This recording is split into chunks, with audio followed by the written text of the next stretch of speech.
আল্লাহ বলতেছেন ওয়ালাউ শিনা লারাফানাহু বিহা ওয়ালাকিন্নাহু আখলাদা ইলাল আরদ।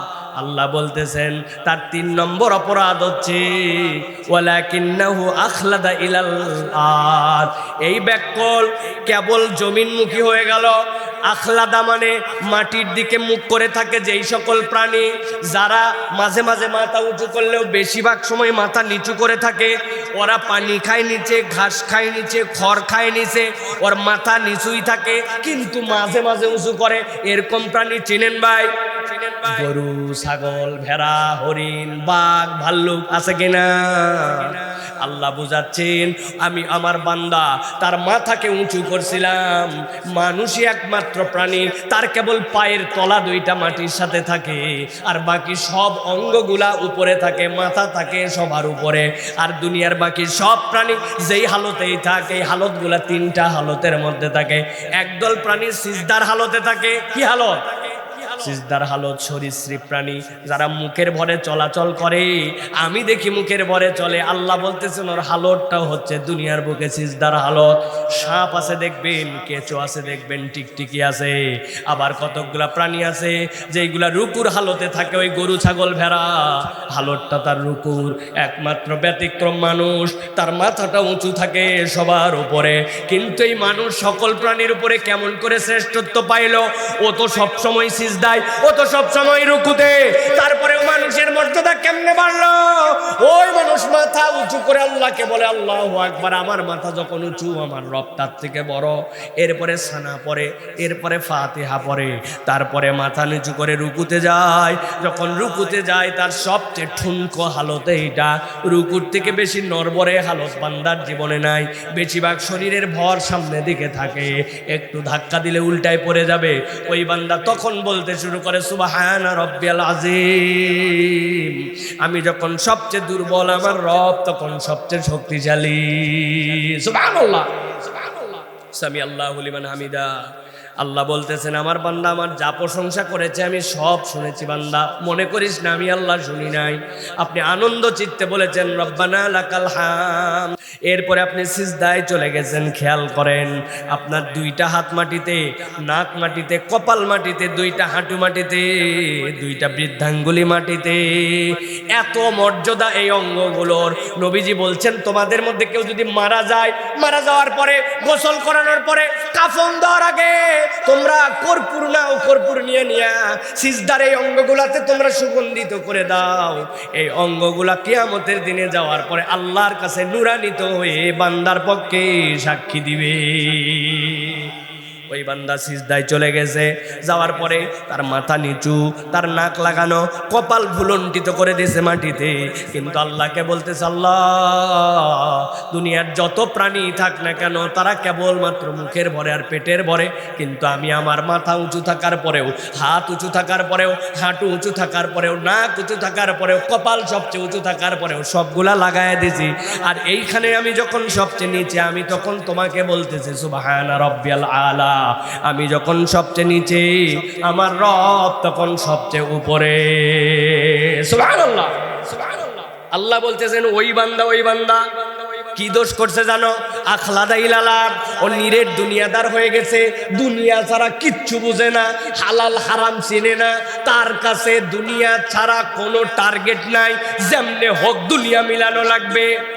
কিন্তু আবার নামে মুসলমান পরিচয় দেয়, নামাজ কালামও মাঝে মাঝে পড়ে, কিন্তু দুনিয়া ছাড়া কিচ্ছু চেনে না। এরকম লোক আছে কিনা ভাই? আরে এত দূর যাওয়া লাগবে না, আপনার বাজারে আছে। হঠাৎ করে আপনাকে দেখছি ঈদের মার্কেটে, দেখে বলছে আপনি আমার বোনের কাস্টমার। কি রে, আমি কেমনে বোনের কাস্টমার হলো? সকাল তো 11টা বাজে। আসলে ধান্দাবাজ, ও বোনের কাস্টমার বলে আপনারে ধরতে চায়, আপনি তার 11 নম্বর কাস্টমার। ও চাচা আপনার মতো চেনা লোক বলে কেনা দামে দিলাম, এই কথা বলে 500 টাকা তার কাল্লা কাটে ফেলছে।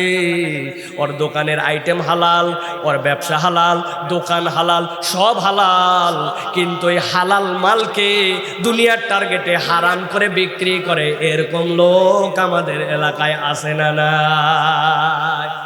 এত বড় দাড়িওয়ালা চাচা সকালবেলা মাঠের দিকে রওনা হয়েছে। জিজ্ঞাসা করছে একজন চাচা, আপনি কই যান? বলছে, বাবা রোদ উঠলে আর আগের মতো কাম করতে পারি না। আপনি যান কই? তো মাঠে কাজ আছে, যাচ্ছি। আসল টার্গেট ভিন্ন। চাচা ফজরের নামাজের পরে কোদাল নিয়ে মাঠে যায়। ওনার সাথে যার জমি লাগানো, ওই পারের জমিওয়ালা ভুঁইওয়ালা এখন পর্যন্ত আইল কাটে পারে নাই। উনি আইল কাটার নাম করে নিজের জমিটা 4 আঙ্গুলে একটু ঠেলতে যায়। এরকম লোক আছে ভাই, এলাকায় আছে ভাই। ওনার 1 বিঘার খাজনা খারিজ সব ঠিক, কিন্তু 4 আঙ্গুলের লোভ সামলাতে পারে নাই। ওই জায়গায় হারাম তার উৎপাদন হয়েছে, হালালের সাথে মিশে গেছে। আল্লাহ বলতেছেন এইটা হচ্ছে নিরেট দুনিয়াদার। ও দুনিয়ার জন্য যা ইচ্ছা তাই করতে পারে। ওয়ালাকিন্নাহু আখলাদা ইলাল আরদ। আল্লাহ বলছেন এইটাই হচ্ছে ওই বান্দাদের রোগ। ঈমান থাকার পরেও, আল্লাহর নিদর্শন চেনার পরেও, টুপি থাকার পরেও, দাড়ি থাকার পরেও, জুব্বা থাকার পরেও এই রকম নিরেট দুনিয়াদার মানুষ হতে পারে কিনা? কথা বলেন, পারে? মাহফিলে আসছে দেখবেন মহিলার বয়স 60 বছর, হাত মোজা পা মোজা, কিচ্ছু দেখা যাচ্ছে না তার। অথচ এই মহিলা 60 বছর হয়ে গেলে, মিন্স বন্ধ হয়ে গেলে, হাত মোজা পা মোজা না পড়লেও তার গুনাহ হবে না। ফোকায়ে কেরামের মতামত। কিন্তু সাথে যারে নিয়ে আসছে ওইটার বয়স 18 বছর, ওইটা 3 পিস, 3 পিসের 2 পিস আছে, আরেক পিস খুঁজে পাওয়া যায় না। ওইটা গলার মধ্যে মাফলারের মতো পিছন দিকে।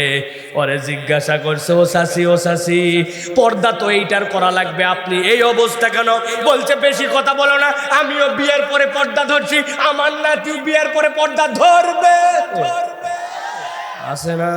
আর ছেলে মানুষদের যত দোষ, কয় তুই তাকালুকা। আছে না ভাই? আল্লাহ বলতেছেন ওয়ালাকিন্নাহু আখলাদা ইলাল আরদ। ও নিজের মতো করে নিরেট দুনিয়াদার হয়ে গেছে, নিজেকে ইমানদার পরিচয় দেয়, কিন্তু দুনিয়া তাকে পেয়ে বসছে। আর কোথাও যদি খুঁজতে না পান, তাহলে জমি রেজিস্ট্রি করার সময় একটু সেটেলমেন্ট অফিসার, ভূমি রেজিস্টার অফিসার গেলেই টের পাবে। আসেনি ভাই? 3 নম্বর অপরাধ এইটা। আল্লাহ বলতেছে, নবী আপনি এরপরে জানান তার আরো একটা অপরাধ আছে, 4 নম্বর ভয়ঙ্কর অপরাধ। ওয়াত্তাবা হাওয়া। সে তার মন পছন্দ জীবন চালায়। খুব সাবধানে বোঝেন, মন পছন্দ জীবন মানে কি? ওয়াত্তাবা হাওয়া মানে কি? সে তার নফসকে ইলা বানাইছে। আল্লাহ যে তার ইলা না এরকম না, আল্লাহ ইলা, কিন্তু সাথে সাথে তার মনও ইলা। আল্লাহ কোন পর্যন্ত লাগে? যে পর্যন্ত তার প্রয়োজন পড়ে ওই পর্যন্ত আল্লাহ লাগে, আর যেখানে তার প্রয়োজন লাগে না ওই পর্যন্ত তার আল্লাহ বাদ। এরকম লোক আছে ভাই। হুদা মিসা নাউজুবিল্লাহ বলেন না আপনি, বুঝে সুঝে নাউজুবিল্লাহ বলেন। জায়গা মতো কিন্তু আমরাও এই তালিকার মধ্যে এসে যেতে পারি। ও চাচা, আপনার বয়স তো 60 বছর পার হয়েছে, আপনার মুখের দাড়ি কই? কি হলো চাচা? বলছে, বাজান দাড়ি তো রাখতে চাই, কিন্তু তোমার চাচি আম্মা দাড়ি রাখা লাইক করে না। চাচি লাইক করে না জন্য উনি দাড়ি রাখে না। তো আপনি আল্লাহ আল্লাহ নবীর যে হুকুম, ওইটার বাহিরে আপনি আসলেন, আসে আপনার চাচিকে বানাইছেন আপনার ইলা, ঠিক না?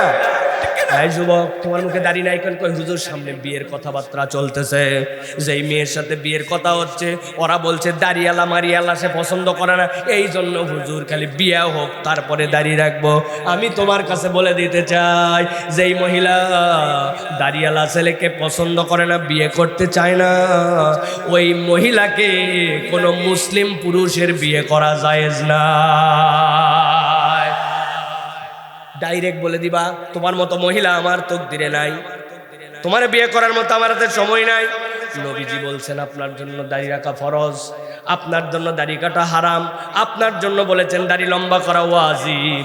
আর আপনি দাড়ি না রাখেন, আপনি তাহলে আল্লাহকে কদ্দুর মানলেন আর আপনার দিলকে কট্টুক ইলাহ বানালেন। একটুখানি বোঝা লাগবে।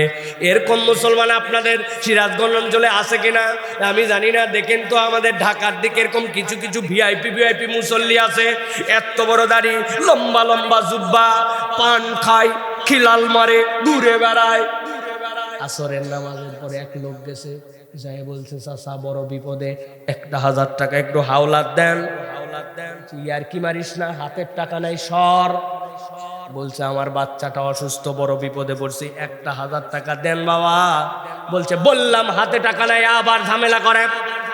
বলছে আপনি কি মনে করছেন না বুঝে আপনার কাছে আইছি? কি বুঝাইছিস? বলছে চাচা আজকে সোমবার, 1,000 টাকা দেন, আল্লাহ যদি বাঁচায় আগামী শুক্রবার দিন 1250 টাকা ক্যাশ রিটার্ন। বলছে ব্যাক কল কোথাকার, মানুষের হাতের টাকা থাকে নাকি? বাড়ির চল।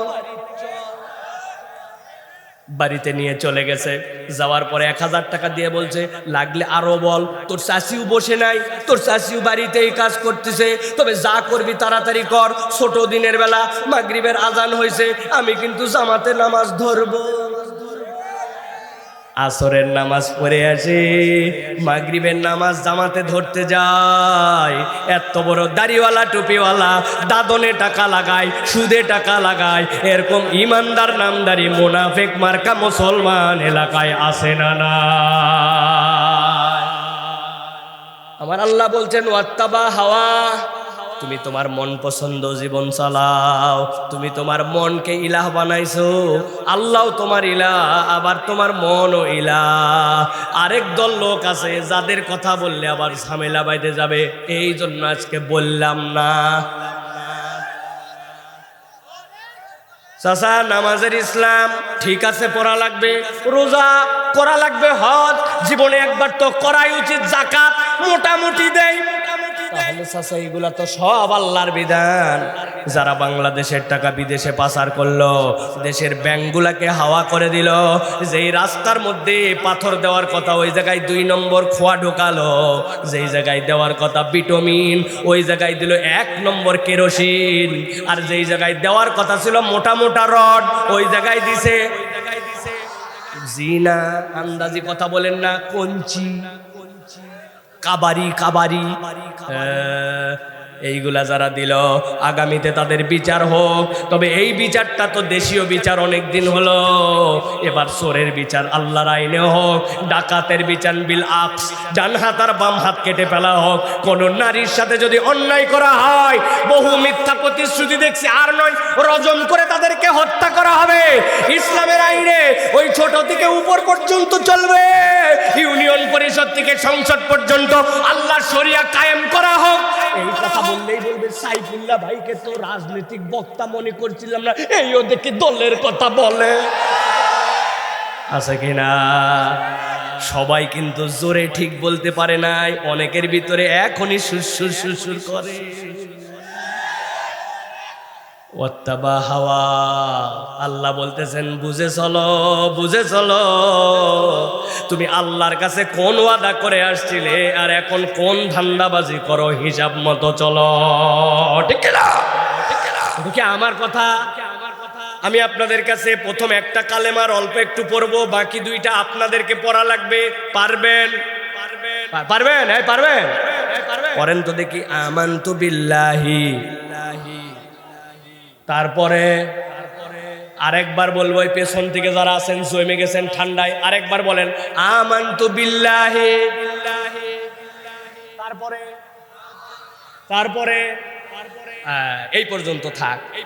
আমানতু বিল্লাহ মানে কি? থামেন, এত হর হর করে বলেন না। অনেক আলেম ওলামা আছে, নিজে দেখা যাচ্ছে। আপনি আশহাদু আল্লা ইলাহা ইল্লাল্লাহ আর আমানতু বিল্লাহর পার্থক্য না বুঝলে ঝামেলা আছে। আশহাদু আল্লা ইলাহা ইল্লাল্লাহ মানে আমি সাক্ষ্য দিচ্ছি যে আল্লাহ ছাড়া কোনো ইলাহা নাই, ঠিক কি না? আন্না মুহাম্মাদান আবদুহু ওয়া রাসূলুহু, মুহাম্মদ সাল্লাল্লাহু আলাইহি ওয়াসাল্লাম আল্লাহর আব্দ, আল্লাহর রাসূল। কিন্তু আমানতু বিল্লাহ মানে কি তাই নাকি? না, আমানতু বিল্লাহ মানে কি? আমানতু বিল্লাহ মানে আল্লাহ আমি তোমাকে মেনে নিলাম, আল্লাহরে দেখছি। কিছু লাগবে না, কিছু না, বসেন বসেন, তাড়াতাড়ি ডিস্টার্ব করেন না। আমানতু বিল্লাহ মানে কি? আল্লাহকে মেনে নিলাম, আল্লাহ যেমন তেমনই, তিনি কেমন জানি না, দেখি নাই, ধারণা নাই। আল্লাহ কিন্তু আপনার প্রতি বিশ্বাস করি না, দেখেই বিশ্বাস করি, ঠিক না? মেনে নিলাম, আল্লাহ আপনাকে মেনে নিছি। ওয়া মালাইকাতিহি, কিরামান কাতিবিনা ইয়ালামুনা মা তাফআলুন, তোমরা যা করো তোমাদের দুইজন ফেরেশতা লেখে। কই ডান কান্দের ওজন তো বাড়ে না, বাম কান্দের ওজন বাড়ে না, ফেরেশতা দেখি না, মানিও না, তাই না? কে? না আল্লাহ না, অত কিছু বুঝি না। তুমি বলছো ফেরেশতা আছে, আমি কিচ্ছু শুনতে চাই না। ওয়া মালাইকাতি, ফেরেশতাকে মাইনে নিলাম, ঠিক না? আবার কি বলছেন? কুতুবিহি, আল্লাহ তোমার কিতাব আসমান থেকে যা নাজিল হয়েছে সবটুকু মেনে নিলাম। এখন আপনি বলতেছেন 15 পারা পর্যন্ত গবেষণা শেষ, অথবা আমি 50% মুসলমান, তাই তো? সব মানা হয়েছে, সূরা নাসের ব্যাপারে আমার কিছু কথা আছে, তাহলে 99% মুসলমান, তাই তো? কোরআনের একটা শব্দ অস্বীকার করলে আপনি 0% মুসলমান। তাহলে আপনি কেমনে বলতেছেন ওয়া কুতুবিহি, এই কিতাবের সব মেনে নিলাম, কিন্তু পণ্ডিতি খাটায় বলেন মাথায় যা ধরে ওইটুকু মানি। এই বিধান ছিল 1450 বছর আগের, তখনকার অর্থনীতি আর এখনকার অর্থনীতি মিলে না। নবীদের সময় আইন আর এখনকার আইন, তখনকার জামা কাপড় পর্দা পুশিদার, এখনকার আধুনিক সমাজ, অত বুঝি না। আপনি 0% মুসলমান। কুতুবিহি মানে আপনার মাথায় ধরলেও মানেন, আপনার মাথায় না ধরলেও মানেন, এইটার নাম হচ্ছে ঈমান, ঠিক না? এখন যদি কেউ এরকম 2 নম্বর করে, তাহলে তার বাঁচার কোনো একটা পদ্ধতি বের করা লাগবে না ভাই? বের করা লাগবে না?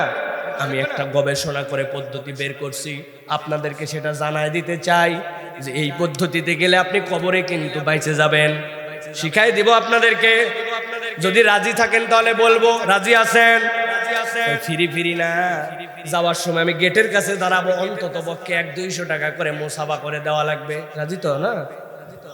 হুজুর সব টাকা দান করে ফেলাইছি, খুচরা নাই, এগুলা বললে হবে না। কিন্তু বুদ্ধি যদি পছন্দ হয় তাহলে টাকা দেওয়া লাগবে কিনা দেখেন। এখন থেকে আমরা বাঁচার জন্য, সিরাজগঞ্জের মানুষ বুদ্ধিমান মানুষ, আমরা এখন থেকে কালেমাটা বুদ্ধি করে পড়ে যাব। এখন থেকে আমরা পড়বো আমানতু বিল্লাহি ওয়া মালাইকাতিহি ওয়া কিছু কুতুবিহি। চলবে তো না? অথবা আরো বুদ্ধি করে বলবো আমানতু বিল্লাহি ওয়া মালাইকাতিহি ওয়া যদ্দুর বুঝি তদ্দুর কুতুবিহি। কবরে যায় ধরছে, কি ব্যাপার? বলতেছে হ্যাঁ আমি সিরাজগঞ্জ থেকেই বলে আসছিলাম, যদ্দুর বুঝি তদ্দুর কুতুবিহি। বুঝে থাকলে বলেন তো মায়ের একটাও মাটিতে পড়বে? এই বুদ্ধি দেওয়ার জন্য কি বক্তারে টাকা দেওয়া যাবে? আল্লাহ বলছেন ওয়াত্তাবা হাওয়া, তুমি তোমার মন পছন্দ জীবন চালাও। আল্লাহকে যে মানো না তা না, কিন্তু আল্লাহকেও মানো, আবার তোমার মনকেও ইলাহ বানাও। আল্লাহ বলছেন এইটা হচ্ছে তোমার জন্য একটা ভয়ঙ্কর বেমার। এই রোগী আমাদের মধ্যে আছে কিনা? আছে? আল্লাহ রাব্বুল আমিন বলছেন নবী এবার সামনে বেরোন, যাদের মধ্যে এই 4 রোগ আছে, আল্লাহ বলতেছেন তাদের একটা প্রমাণ, তাদের একটা উদাহরণ আমার কাছে আছে। নবী সেই উদাহরণটা আপনার উম্মতকে জানায় দেন।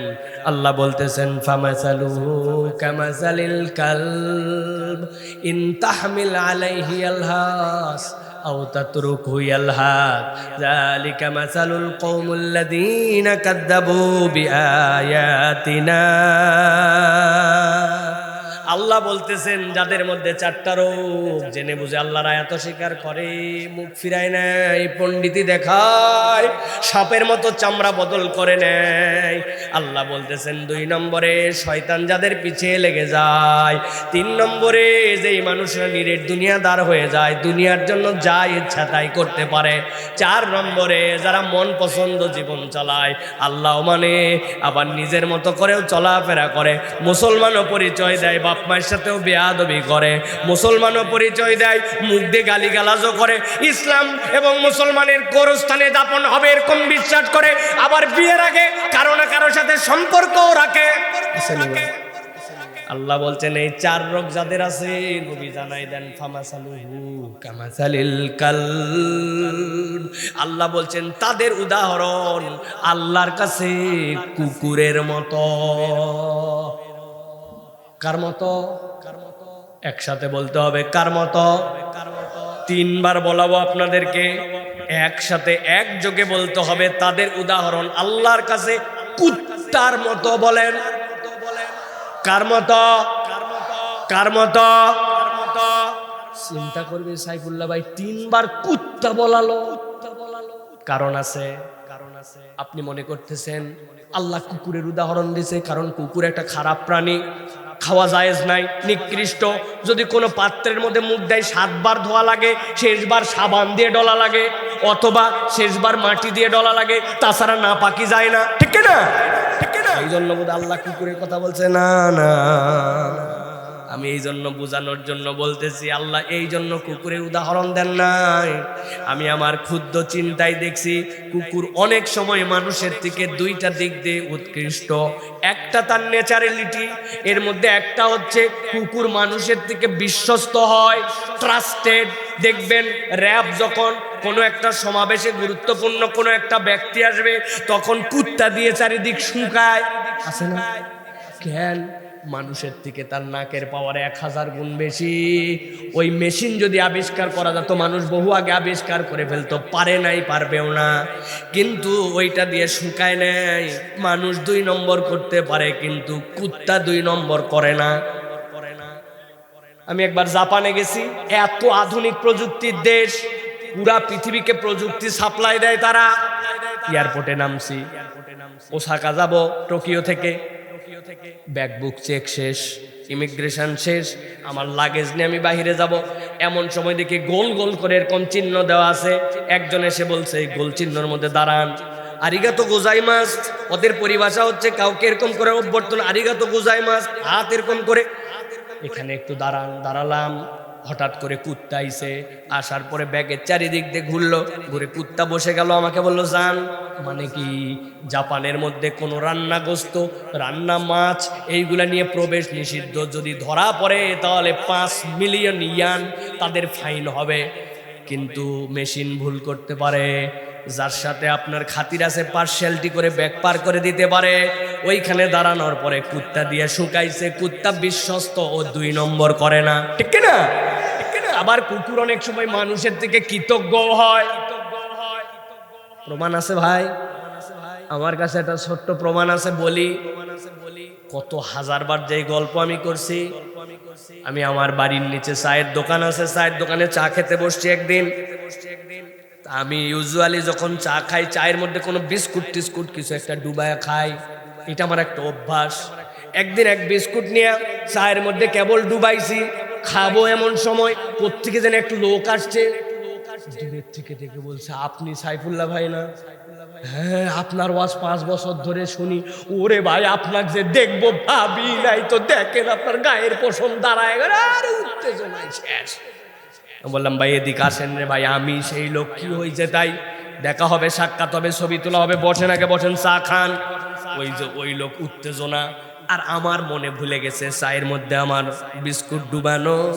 এবার হঠাৎ করে বিস্কুট টান দিয়ে যেই না মুখে দিতে যাব, দেখি বিস্কুট লুলা হইয়া অ্যাক্সিডেন্ট করে নিচে পড়ে গেছে। যেই বিস্কুট নিচে পড়ছে, ডান পাশে বসা ছিল কুকুর একখান। আমাদের কুকুরের নামও ছিল ভিআইপি নূরজাহান। এই কুকুর দেখি দেখতে পাইছে দূর থেকে, দেইকা এক মুহূর্তে দিনে শো করে আমার পায়ের কাছে আসছে। আমি পা সরাতে দেরি, ও দেখি মাথা নিচু করে 2 টানে ক্লিয়া। ওই দিনের মতো চা খাওয়া শেষ, মসজিদে চলে গেছি। পরের দিন আসরের সময় আবার চা খাওয়ার জন্য আসছি। যেই না এসে বসছি, কোথ থেকে জানি একটা কুকুর আসছে, মাথা নিচু করে, লেজ ডাউন দিয়া, নড়তে নড়তে নড়তে আমার কাছে। আমি বলে ভাই কুত্তা সরাব। মাগরিবের নামাজ পড়তে যাব, যতই শুকনা কুত্তা হোক, নাপাক হোক, নাই হোক, যাই করুক, সাথে সাথে যদি এখন ওই গায়ের মধ্যে লাগে, গায়ে একটু ঘিন ঘিন করবে, কুত্তা সরাও। সাথে সাথে আমাকে বলতেছে একজন হুজুর, এই কুত্তা আপনারা ডিস্টার্ব করতে আসে নাই, তাকায় দেখেন কান্না মানো, লেজ ডাউন দেওয়া। ও গতকালকে আপনি যে বিস্কুট খাওয়াইছিলেন, ওই বিস্কুট খাওয়ানোর কৃতজ্ঞতা জানানোর জন্য দেখেন মাথা নিচু করে কেমন কেমন করে। প্রিয় মুসলমান, জিজ্ঞাসা করে বুঝে থাকলে উত্তর দেন। যেই কুকুর 24 ঘন্টা পরে মাথা নিচু করে লেজ ডাউন দেয়া আমার কাছে কৃতজ্ঞতা জানাই, ওই কুকুরকে কি গতকালকে আমি বিস্কুট খাওয়াইছিলাম নাকি আমার বিস্কুট পড়ে গেছিল?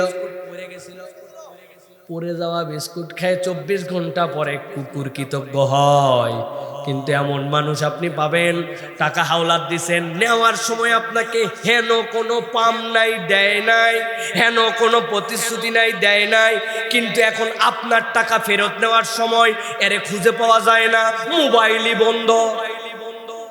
আবার তার বিপদে আপনি আগায় গেছেন, তার বাচ্চার জন্য আপনি আগায় গেছেন, তার কোনো কল্যাণের জন্য আপনার কন্ট্রিবিউশন ছিল, এখন তার দিন বদল হয়েছে, আপনার একটু হেল্প দরকার, আপনার একটু পরামর্শ দরকার, তার একটু সহযোগিতা দরকার। সহযোগিতা করেই না তো করেই না, সুযোগ পাইলে বাঁশ দিতেও ছাড়ে না। আছে না ভাই? আল্লাহ কেন বললেন ফামাসালুহু কামাসালিল কালব ইন তাহমিল আলাইহি ইয়ালহাস আও তাতরুকু ইয়ালহাস যালিকা মাসালুল কওমিল্লাযীনা কাযাবু বিআয়াতিনা।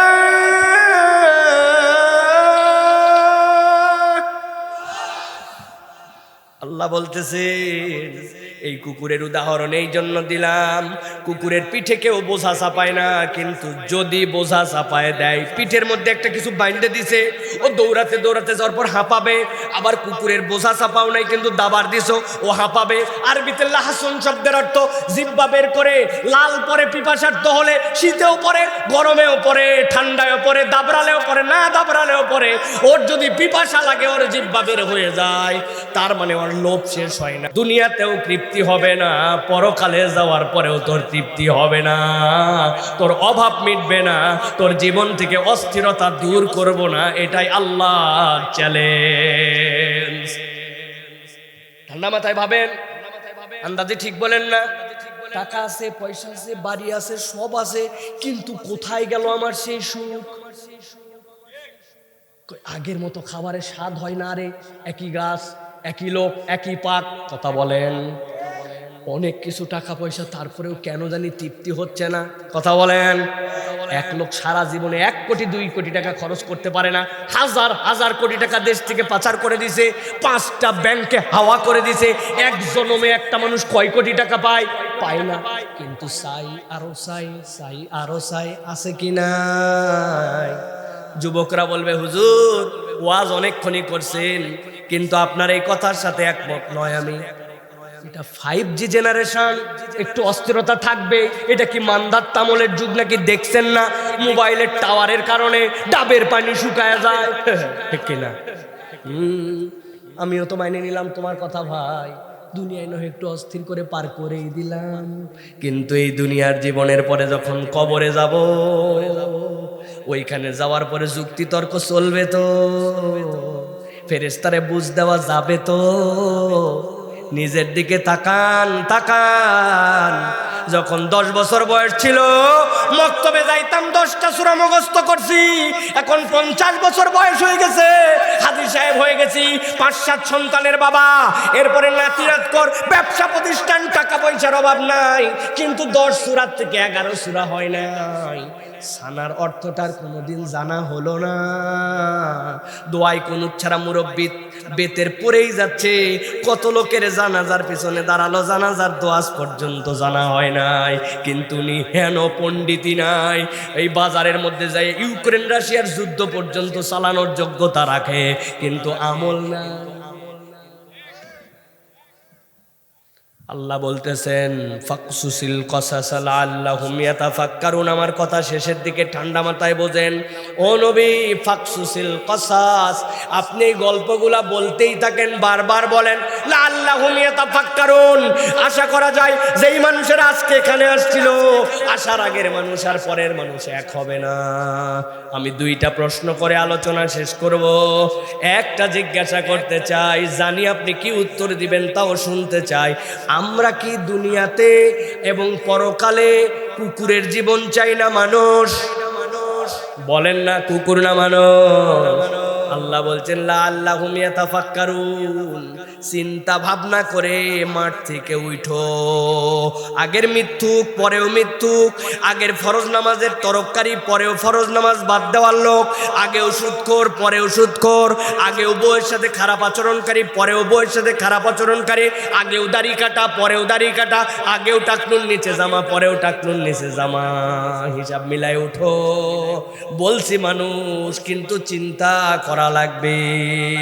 আল্লাহ শেষে বলতেছেন সাআমাসালাল কওমুল্লাযীনা কাযযাবু বিআয়াতিনা ওয়া আনফুসাহুম কানু ইয়াজলিমুন। তবে তাদের ব্যাপারে কোনো মন্তব্য নাই যারা আল্লাহর আয়াত শোনা আর না শোনা সমান, কেন না তারা আল্লাহর আয়াত কুফরি করে। জিজ্ঞাসা করতে চাই, আওয়াজ দিয়ে বলেন, আমরা কি আল্লাহর আয়াত অস্বীকারী নাকি মান্যকারী? হাত তুলে আল্লাহকে দেখান, অস্বীকারী না মান্যকারী? জোরে বলেন, অস্বীকারী না মান্যকারী? মান্যকারী। আল্লাহুম্মা আমিন। তাহলে আল্লাহর আয়াত মানি, চিন্তা করে উঠব। এই লোক যদি আজকের ওয়াজ শোনার পরে নিজের জীবনে হিসাব করে পরিবর্তন না হয়, তাহলে আমাদের হেদায়েত কেমনে আসবে আমাদের জানা নাই। তাহলে আমরা চিন্তা ভাবনা করে চলবো তো ইনশাআল্লাহ? আমরা আল্লাহর জন্য নিবেদিত হব তো ইনশাআল্লাহ? আমি দুই পর্বে আপনাদের কাছে কথা বলেছি। প্রথম পর্বে বলতে চেয়েছি আসারুল ঈমান, ওই ঈমানের প্রমাণ হচ্ছে এই যে আপনারা হাজার হাজার টাকা দান খয়রাত করছেন, না দিলে কি হতো? কিছুই হতো না, কেউ বকতো না, কিন্তু আল্লাহর জন্য আমরা নিবেদিত হয়েছি, বসছি আল্লাহর জন্য, কথা শুনছি আল্লাহর জন্য। এটা হচ্ছে আমাদের আল্লাহ রাব্বুল আলামিনের পক্ষ থেকে আসারুল ঈমান। আর পরবর্তী পর্যায়ে যেটা বলেছি সেটা হচ্ছে যে আল্লাহ রাব্বুল আলামিনের জন্য আমাদের নিবেদিত হলে এই চারটা অপরাধ যেগুলো ভয়াবহ, এখান থেকে আমাদের বাঁচার জন্য চেষ্টা করতে হবে। অনেকগুলো প্রশ্ন আসছে, রাতও গভীর হয়ে গেছে, আমার শরীরও বেশি ভালো না। তারপরে আপনারা যদি বলেন কয়েকটা প্রশ্নের উত্তর দিয়ে দেব।